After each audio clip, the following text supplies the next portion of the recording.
Welcome, and happy to introduce to you today our guests for this conversation. This is Sahlim Charles coming to us from Nairobi, Kenya. We go back a long way with Sahlim, who is a filmmaker and community development expert there in his home community in Nairobi. So really excited to be speaking with you today, Sahlim. And of course, always welcome back Stephen Garrett, our producer and technical expert here. So great to be talking with both of you. Today is January 21st, the day after the inauguration here in the United States. So, kind of the purpose of these conversations is, Sahlim, is to kind of turn this around and kind of for us to learn from you and for you to also be able to, ask questions about kind of, interrogate the Americans a little bit, where they're always coming and asking questions about why are you doing what you're doing, so it's a chance to kind of turn that whole system around. So you've been watching, just like we've been watching what's been going on here. What sort of questions that you have coming to mind after you watched the America over the last few months and few years?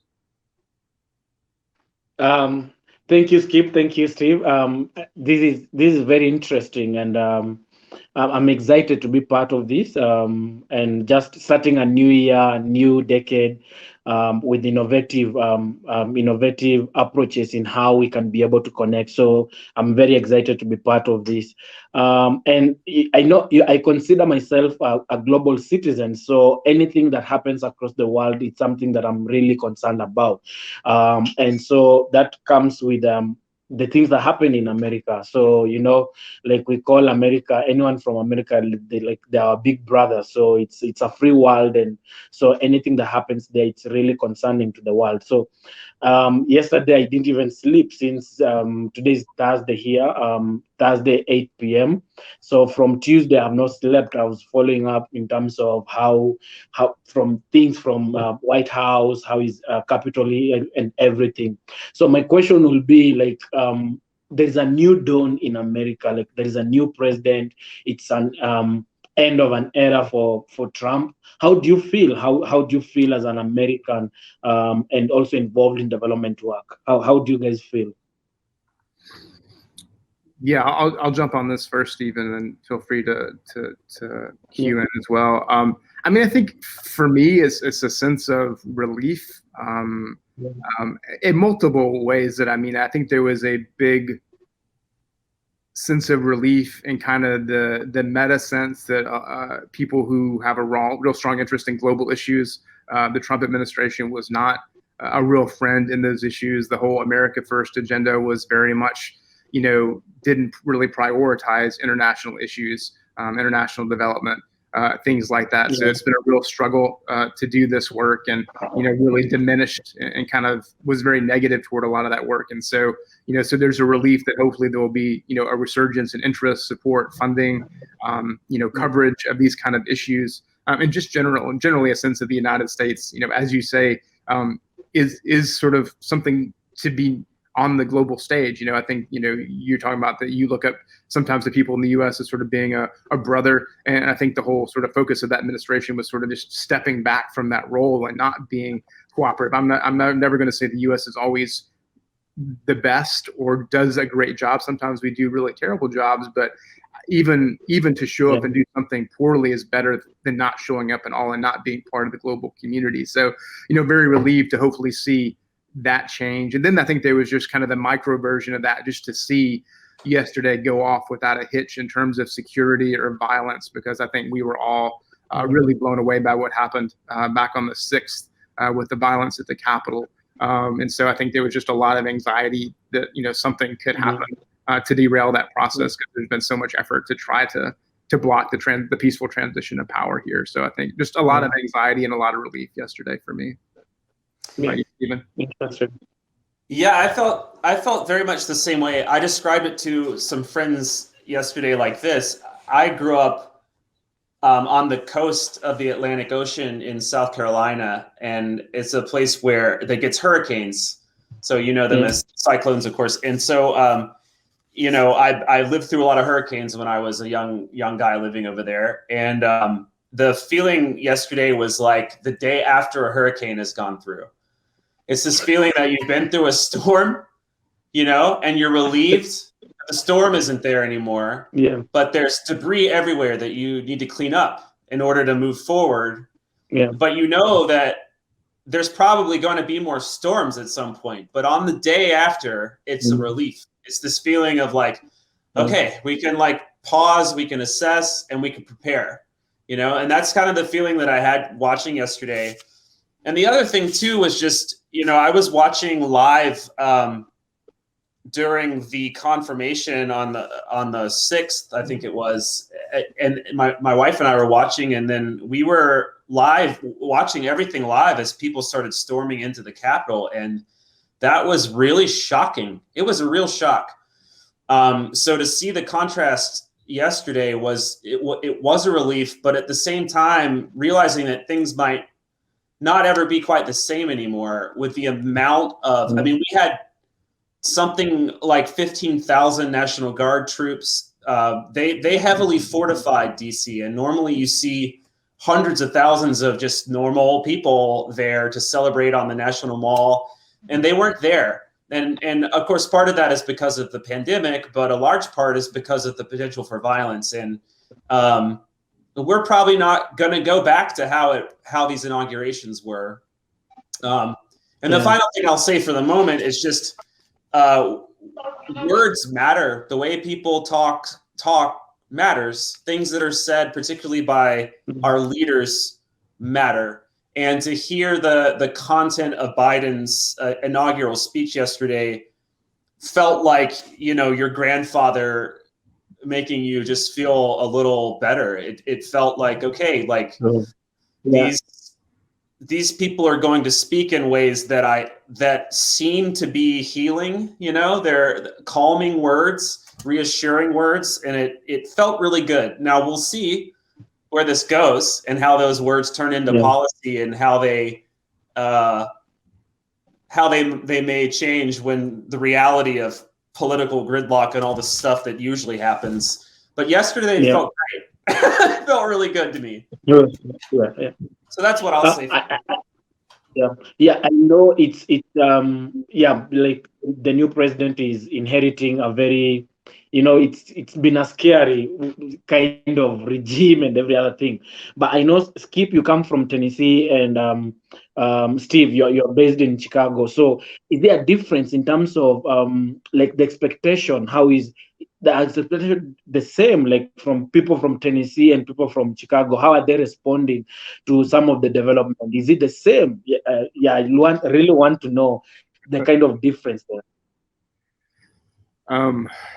I'll speak for Tennessee. I haven't been to Chicago in almost a year and a half, but I mean, there, you know, Tennessee would be what would be kind of labeled as a red state. It has been fairly conservative for the last 20 years. The last time I think it really voted Democratic was around 92. Around 1994, it really shifted during the Clinton period to being more conservative, and has been really staunchly conservative. And so there's a majority of state level officials in Congress, or all of our senators, you know, probably 7 of our 9 congressmen are Republican.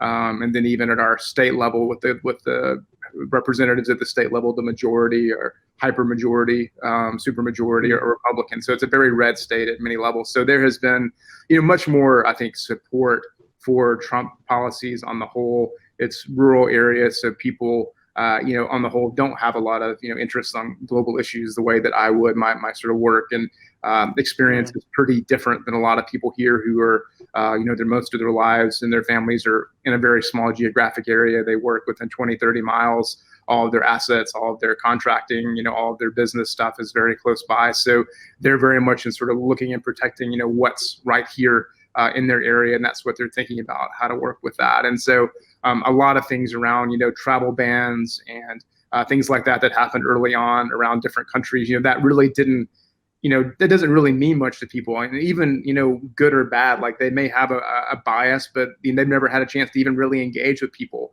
from Muslim countries. They never had a chance to engage with people from Africa very much. It's all kind of through television and media. So their experience is oftentimes fairly limited. And so, there's always sort of a very different sort of reality here than an urban environment where people are exposed to a greater diversity of people and engage with different languages and different cultures on a daily basis. And I think, that adds up to being something different. When you don't know something, it seems more scary because you don't know it, and I think people in the urban areas are used to having diverse friends, engaging with people of diverse backgrounds when they go to the store, when they go out and purchase food, when they're traveling around the city. They just engage with different people, and I think those things become less scary, less intimidating. So that's part of it. But even just sort of like the last year has been really precipitous, I think, the difference between urban and rural environments because of COVID and just how people have responded to things like mask mandates and things like that, there just really hasn't been much, there's sort of this real prioritization of personal liberty in rural areas because people generally they want to live in rural areas so they can kind of be off in the bush by themselves and not really have much government, not have much regulation on how people engage with their life. And so then suddenly there's a pandemic and people are asking you to do something at the individual level. And I think maybe if the President Trump had just simply gone along with the science and not made it a political issue, I think maybe he would have been the person who could have actually done a really good job persuading people here to take it more seriously. But that, that just wasn't where he was coming from. So in the ultimate end of the day, it became another political divisive issue. And so people who here were more supportive of him, ended up not really believing in masks, not even really believing in the pandemic as a real thing at all. And so we ended up just really, not dealing with that well. And so I think that ended up sort of then impacting the politics of what happened in the election, that became another massive issue that, people thought, that, Trump had done a good job because he didn't close the economy here, and then people being afraid of Biden because he was going to come shut everything down and lock everybody down. And, I think we just did a poor job around that previously because I don't think we should have locked down what we did in Tennessee as much because it wasn't really here. So we went through a very strong lockdown early on, which wasn't probably necessary and kind of burned up everybody's ability to really engage in what was happening. And so by the time it really got here, people were already kind of burned out, So I think these are, these aren't necessarily the root causes of why there are differences between Chicago and Tennessee, but that's sort of how they played out, in the last, 3 years, and particularly in this last year, that it's just been very different environment than I think where Stephen's been operating from. We have been under pretty strict mandates under COVID. So businesses are required to have their employees masked. Like when we go to the grocery store, in the summer, there would be lines stretching all the way out into the parking lot, and everyone's at 6 feet, and they're only letting a certain amount of people in so we've been living that way now for nearly a year, and people here take it pretty seriously because you have to in order to go shopping. So we have a pretty high compliance on mask wearing. And it's a lot. I think it's part of the culture at the moment here. And so when I traveled to Tennessee recently, it's almost shocking to see how few people are wearing masks there, and how it doesn't seem to be taken as seriously in some places, particularly in the rural areas where I tend to travel there. So it's just a totally different culture in a way during the pandemic, but also politically. And I imagine there's a lot of people here that do feel relieved. I will say, though, that the capital of Illinois is in a town called Springfield, which is further south in here. And the more rural parts, the state is largely rural. So there's lots of farmers. It's a lot more like Tennessee, anywhere outside of Chicago. And so you have a lot of Republican-leaning people. Basically, Chicago is a Democratic center, but because it's a huge global city, there's a lot of power here. So there's a lot of distrust and discord between basically the rest of the state and Chicago itself. COVID has really tampered with so many countries, but I would really want to look at the typical life of an American. How has COVID, that one thing that you feel like COVID has really destroyed that typical life of an American? The problem is it probably hasn't really changed that much. Probably, 95% of people have not really done anything differently. And so that makes it a bit, challenging. If you're somebody like all of the people in my family and inner circle, we took it very seriously from the beginning. Starting in March, moved out of my family's house. My father is 84 and has had, heart disease, diabetes, different things that we knew would make him high risk. I do a lot of work in the community. Our organization does work in the community. So, we're still trying to figure out how to manage those things. So I thought the safest thing was just not to be, in the same space with him where I could possibly bring something back. I'm not super young anymore. I'm 44. So, I mean, it could have an impact on me conceivably, but I was really more worried about him. And so, I haven't really been in my family house, given my father a hug, since March 19th of last year. And so that comes on the heels of losing my mom in October of 2019. So it's been kind of an emotional year in that sense of being really, kind of separated from my father and my family kind of home, and that has some emotional pieces. You struggle in the community because you want to take it seriously. You want to protect yourself. Our organization really focuses on local businesses and supporting local businesses, but a lot of times people wouldn't take it seriously. So trying to patronize their establishments, they would not be encouraging people to wear masks, not be taking it seriously. And so you kind of find yourself in this weird catch-22 of wanting to get out and shop locally and engage with people, but not everybody is wearing masks. Very few people are wearing masks. And now it's a bit more acceptable.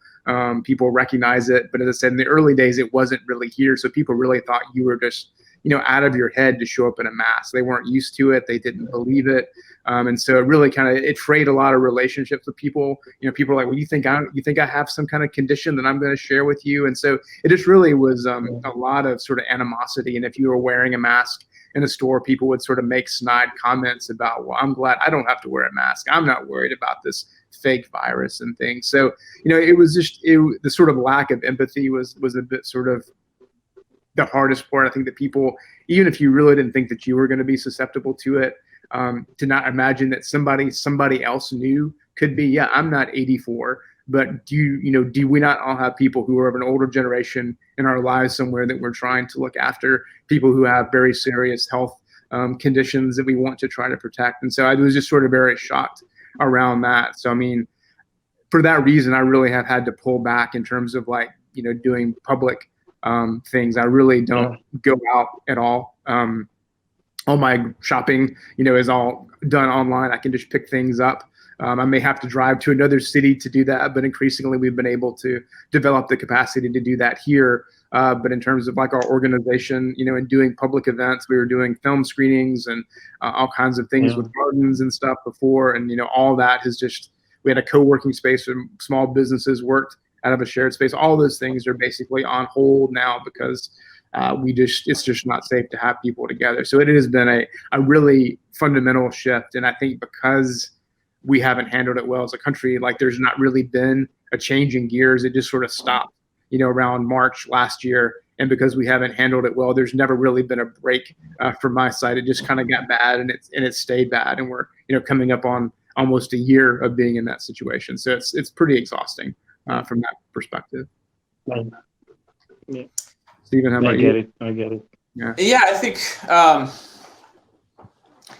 I mean, on a personal level, I haven't seen my mom and dad, my mother and father since we got married. My wife and I got married in December of 2019. So it's the last time I've been able to see my parents because they live in South Carolina, which is a good long ways away. It takes 9 or 10 hours to drive there from where I live. So it's so that's been difficult. And likewise, we have nieces and nephews in Kansas on my wife's side that we haven't been able to see. And they're, one of them is an infant and he's growing up, that's really hard on my wife as well. So, and then more locally here, when the pandemic started, we were living in a condo, a high rise in downtown Chicago. And we had already planned to buy a small home just outside of the city. That was kind of in the works, but the way it all worked out, we moved out of our condo on the day that the stay-at-home order went into place, which essentially meant the entire city was shutting down. And at the time, we didn't really know very much about the virus. We knew it was really bad. It was a very scary time because it's like, what is happening? And it felt like we were evacuating Chicago. We had our movers come help us out at 9 a.m., but by 5 p.m., everyone was supposed to basically change their lives, So we exited the city with our stuff. And, a week later, driving back in to kind of clean the old apartment, there was zero traffic.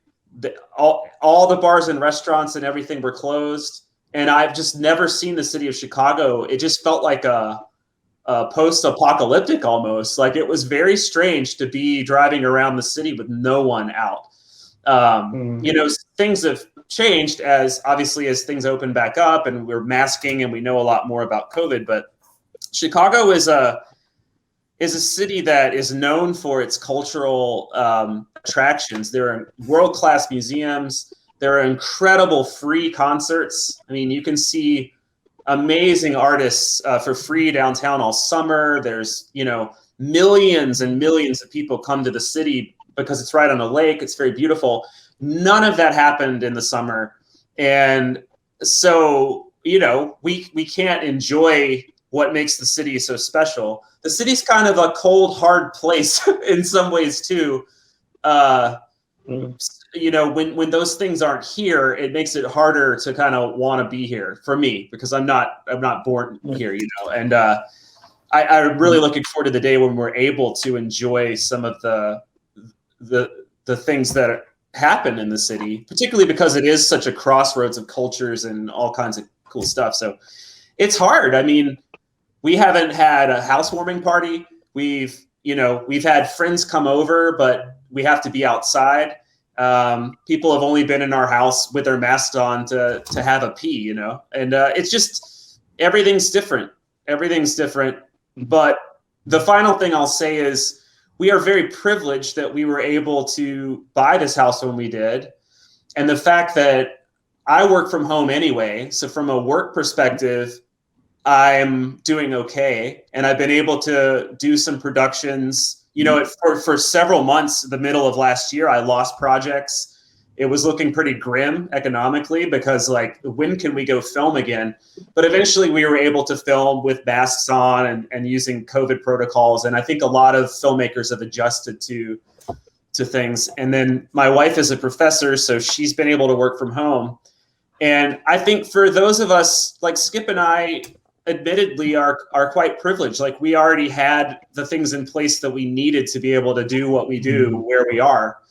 But there are millions of people in the U.S. and all over the world, obviously, but in the U.S. that have lost jobs, that don't have jobs that easily transition to the internet. People that essentially keep our economy running, that have had to that have been forced essentially to keep up their jobs that put them at risk of getting COVID. And so, it's tough. You can't forget how lucky you have it, Do you mind if I steer the conversation slightly? Is that okay with you? Sure. Yeah. Okay. Of course, dude. The thing that I want to ask about is, we had something like 75 million people vote for Donald Trump. And so these are people that I know personally, that, my family is from a largely Republican state. My close family are largely Democrat, but I have a lot of friends that were Republican, and therefore they voted for Trump, even if they weren't totally in agreement with everything that he did or said. People often, if you're a Republican, you vote for the Republican candidate, and that happened to be Trump this time, right? So we had, luckily, 6 or 7 million more people vote for Biden, and so he won. But we've seen in polling here in the U.S. that a large portion of the people that did vote for Trump, again, 75 million people, so a large portion of those people still think that Biden somehow cheated the election, and there's some kind of conspiracy that Biden's not a legitimate president. So even if there's some small percentage of those 75 million people that don't accept the results, let's say it's 10%.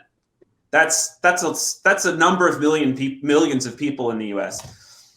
So we have it's hard for people like Skip and I, not to speak for you, Skip, to understand how to move forward living in a country with people that think in a way completely different than you about issues and about politics. The people that stormed our Capitol, like, they're not, it was several hundred people, maybe a couple thousand that were there trying to do that day. I don't know the exact number, but, there's a large number of people that root for them and think that what they did was good and that they were fighting for freedom, and that's their vision of what patriotism is.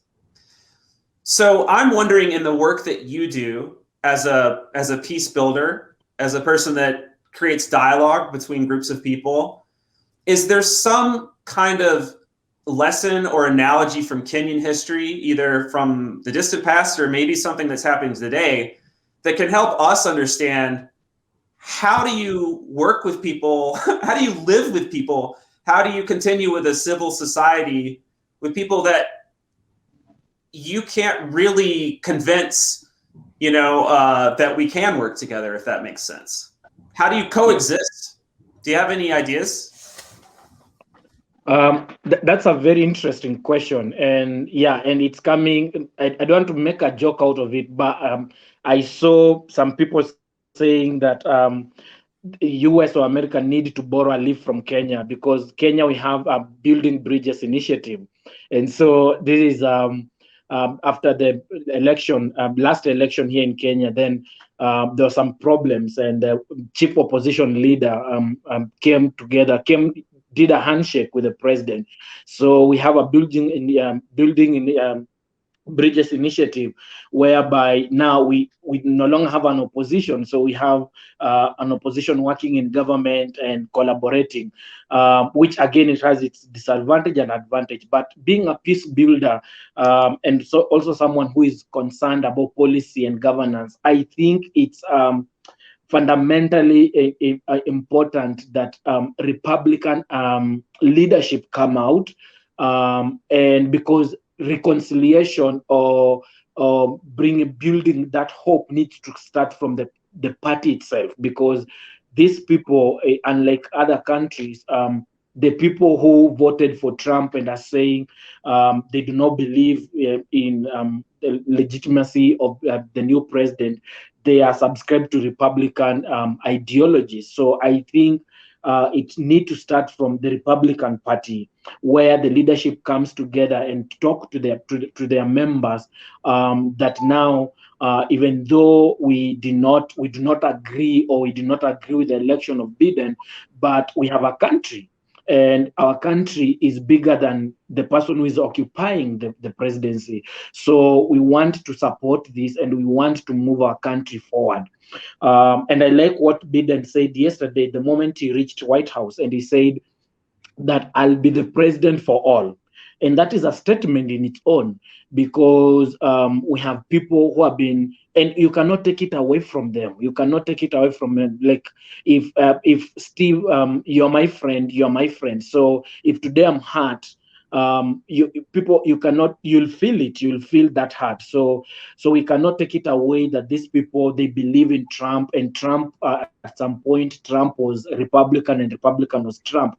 So we need to be able to find a way where we bring these people to share their grievances, to share their disappointment, but also to make them understand that this chapter, we have been able to cross it. Yes, you might have issues with it, but there is, how do you build this? Because there'll be another election in 4 years.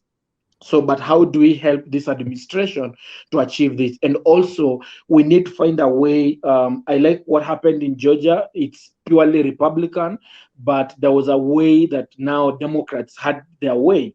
But again, how do we now make sure that we come together regardless of party affiliation?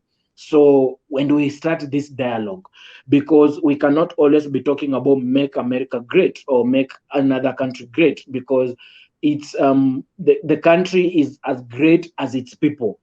So when the people, half of the population is not satisfied, then there must be a dialogue between not just the political political class, but there must be dialogue between political class, religious organizations, civil society, people in business, and also people who are not interested in any of this. And even the intergenerational dialogue, because when you look at the people who probably went to protest, when you look at their age group or age bracket, is it the old generation? Is it the young generation? So it's very, very important that we be able to sit down, America people be able to sit down and look into the future.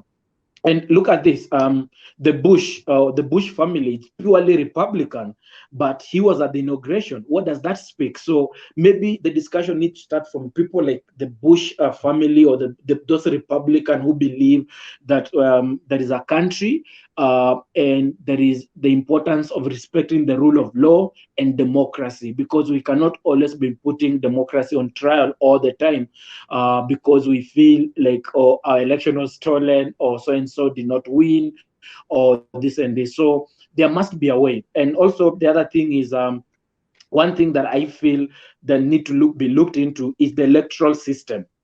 And because previously it worked in the favor of Trump in 2016, but now it worked against him.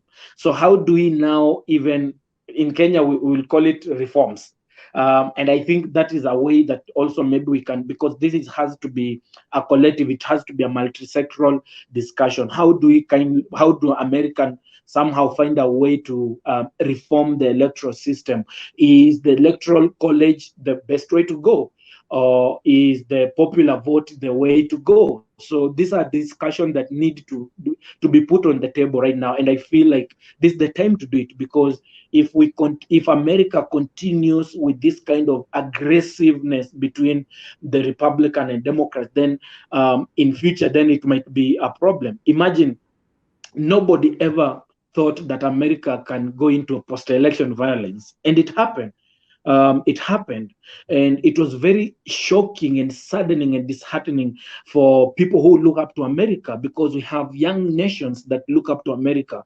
So there are a lot of lessons that even America themselves can learn from countries that have been spearheading peace processes and governance processes like Kenya. How have you been able to achieve some of the things that we have politically? How have you been able to achieve some of the milestones in other countries? So there's a lesson for each, not just America, but the world all over, that we need to be able to look at a number of things in terms of electoral justice, and also just people themselves, what they feel about their country. Yeah.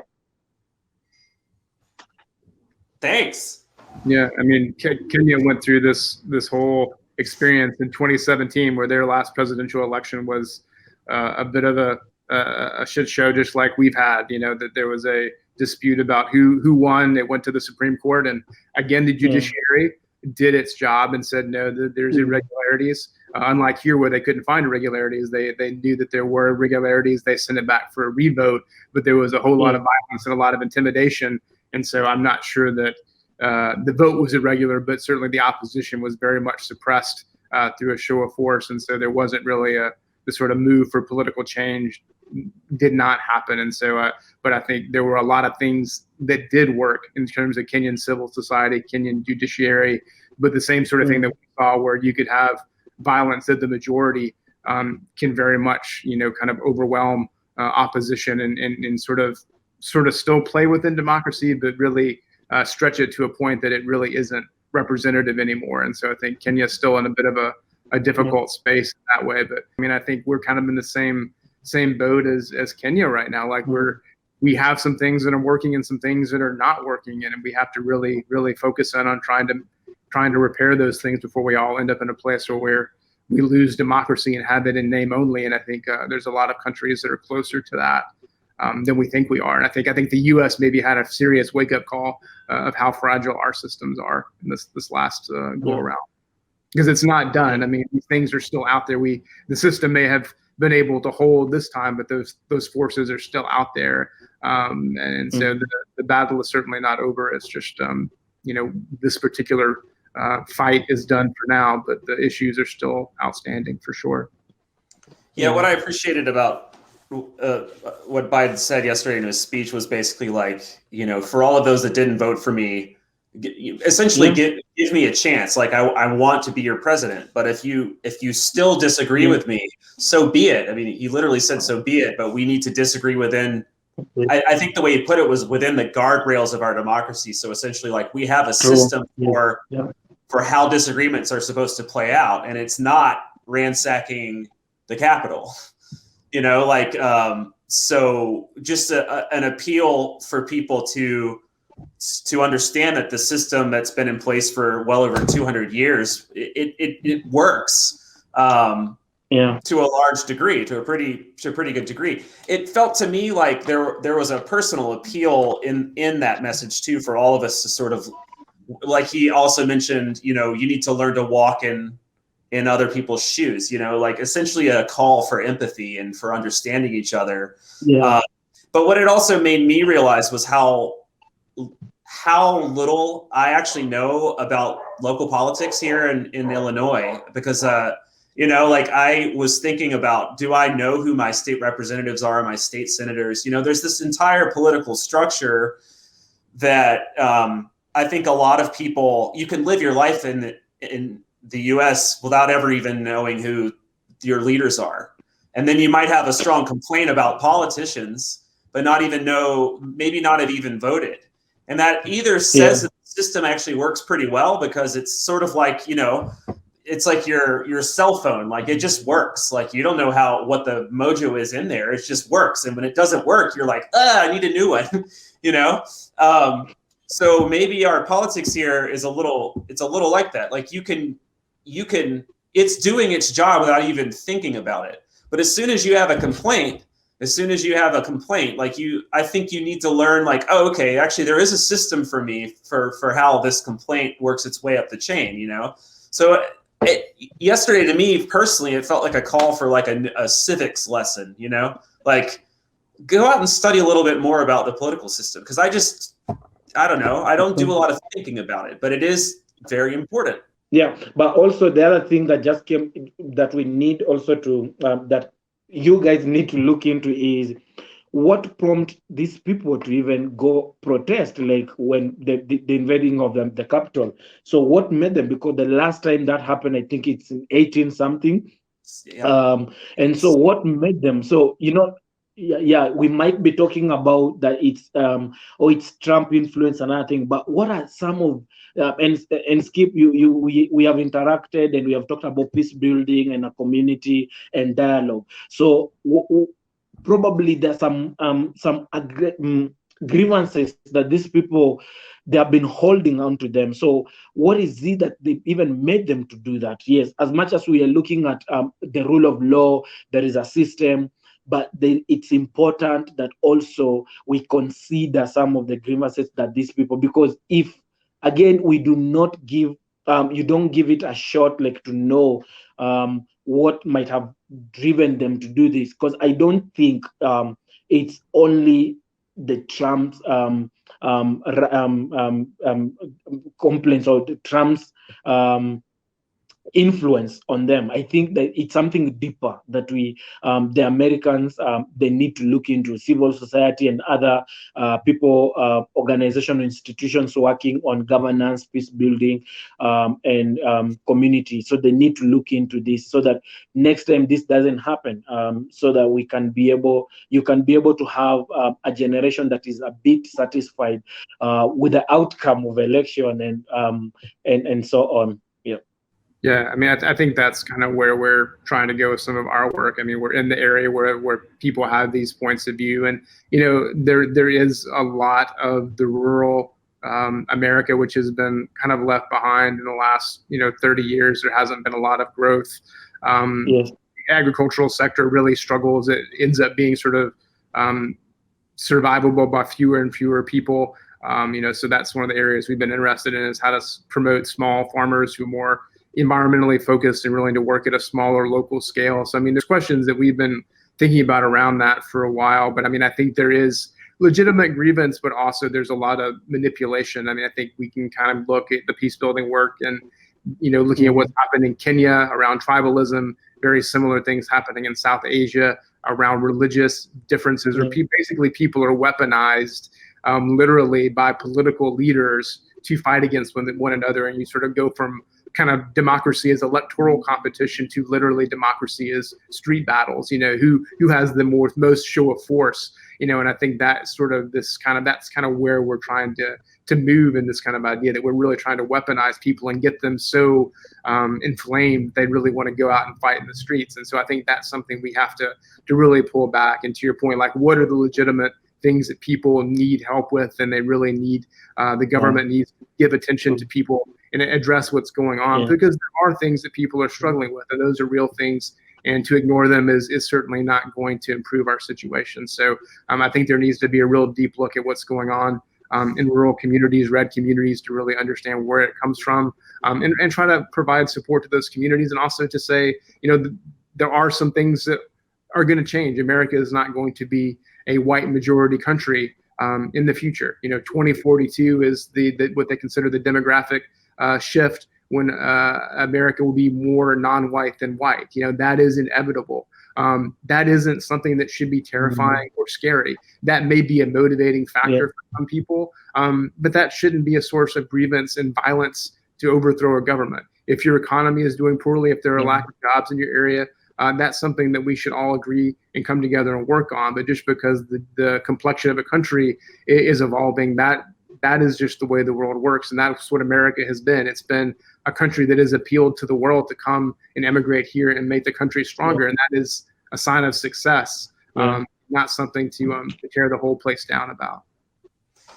Yeah, I think I would add that in a sense, it would be much easier if the people that stormed the Capitol were unified in their ideology, that they were some sort of opposition party and they had some kind of a platform, and that's why they did it. So what that amounts to then is a pretty complicated picture of ideologies to untangle, and I think disinformation and the way that social media is used and how people are very easily manipulated, because these devices, I'm trying to hold my cell phone up, I mean, we have access to the entire world through this thing, but we're also on them a lot.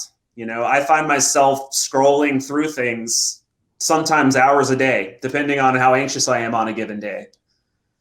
And it's a direct line to my psyche, and we're all, I think, we can be fairly easily manipulated now in the way that information is channeled towards it. So I think we all in every country need to be careful with how misinformation can spread. That's one thing.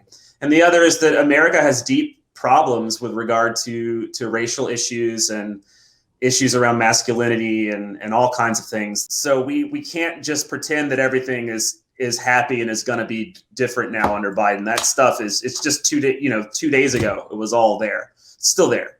So we got a lot of work to do, I guess. That's what I'm saying. Whatever affects the world affects America. Whatever affects America affects the world. So how are these international treaties? How do people, actually common citizens in America, respond to some of international relations? So with the government, the U.S. government makes with the international community. So that international relations with the world. So that is very key, because you look at the previous regime, I felt like it was more nationalistic in terms of its agenda. I might be wrong. And then I don't know if it's more Republican kind of politics, or because Democrats, they are very pro, they enhance those international relations and every other thing. So that is a discussion that probably we might need to look into and see how the common American think about that. Typical American thinks about international relations. Cool. Yeah, no, it's definitely more diverse than I think the last administration was unique. I think Republicans on the whole have a pretty strong grasp of international policy and are not so forward looking, but we had a very unique period where there was a lot of turning away from international engagement. So again, hopeful that we are stepping away from that particular perspective in both parties, and not just in the ruling party. Yeah, I totally agree. I mean, just from the very first, the slogan "Make America Great Again." I think, even just that phrase kind of was a foreshadowing of maybe turning more inward. And I don't think there were things I think that Trump did. It's like if he had done them as policy, just more in line with what we expect from an American president. For example, bringing up like how much the U.S. contributes to the WHO or, versus other countries, and that those sorts of things, those aren't necessarily bad things to discuss. Like, could Germany step in and pay a little more or this and that? It was just the way it was approached was so brash. And so, it just turned people away. It turned our allies away, I should say, I think. And so I don't know. I'm looking forward to a re-engagement with the Paris Climate Accord and with the WHO. And I just, like you said, like political borders they're just imaginary, man. Like we're all living on this globe and we come from different contexts and histories, but I mean, you're my neighbor, right? Like everything, it's all related. And so we have to be a part of the discussion. And frankly, I'd like a renewed America to be one of the leaders because we have the resources to bring to bear to really help these issues all over the world. And I'd kind of rather it be us than maybe some other countries that could emerge as leaders for various reasons, but that's a bigger discussion, So like, I think when America is at its best, it's global, there's goodwill, but and it's a good thing, but we just have a lot of issues to work on before we can claim any sort of leadership role again for a while. And I think it's hard for people to see, people in communities that don't travel, they're not traveling abroad. They're not seeing how the United States pulling back, gives more spaces for countries like China to have more influence, all over Africa. You see massive construction developments, airport expansions, industrial sites, and they're completely Chinese development sites, and that's their form of aid. But it's also a form of engaging power in those areas. It's soft power, but it's also hard power. They're getting energy, they're getting food from Africa, and those are sometimes fairly traditional kind of exploitative relationships. The governments are not necessarily getting much back. But when you have places like the United States stepping out of those roles of thinking about more collaborative, mutually beneficial ways, if the Chinese are going to step up with billion-dollar packages to support development, it's hard to say no. Even if you're losing something out, you're still getting something. And I think development from U.S. and Europe has become increasingly more complex and more. What are the multiple benefits to everybody? How does everybody get something from it? And that's not necessarily, how Russia, China are approaching it.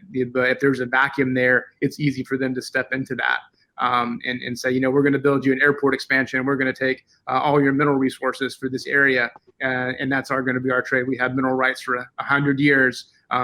Take all your everything we need to make cell phones, and we're not going to do a very good job on maintaining environmental quality or worker standards, but, we're building you an airport terminal. So there we are. Who's got a better offer on the table? Nobody does. So there you go.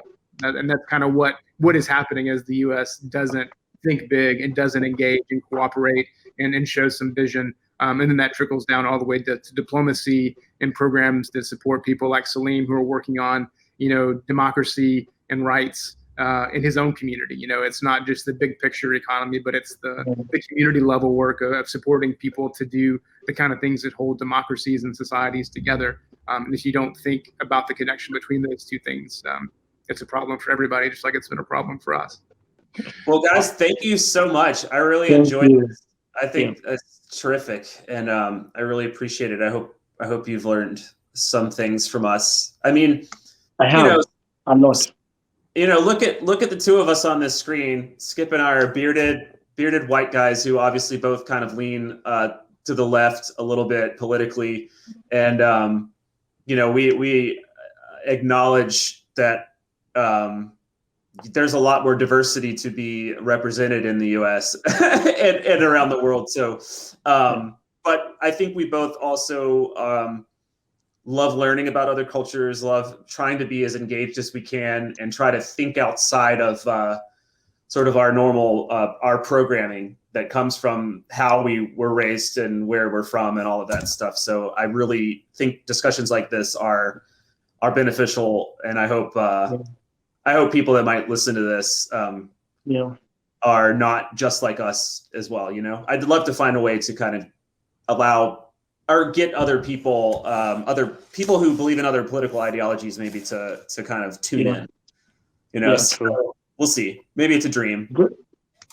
And just the whole nature of the conversation, that we have a lot to learn from Kenya, because Kenya has been wrestling with a lot of the same issues we're wrestling with, and so we don't have to invent the wheel on everything. We can easily call up Sahlim and leaders in Kenya to ask about how they have dealt with these kind of political polarizations and these kinds of movements toward violence within democracy, and these sort of kind of weaponization and exploitation of people. We're seeing it, and it seems shocking to us, but it's been a real issue in other countries for a long time, and they have found ways to manage and push back against these things. So I think that's a recognition that we aren't alone, which should actually be comforting, as opposed to somehow scary that we're having to look for ideas from other people. That other people have ideas is a huge benefit and asset to us to be able to fix our problems more quickly, and that's really important to recognize.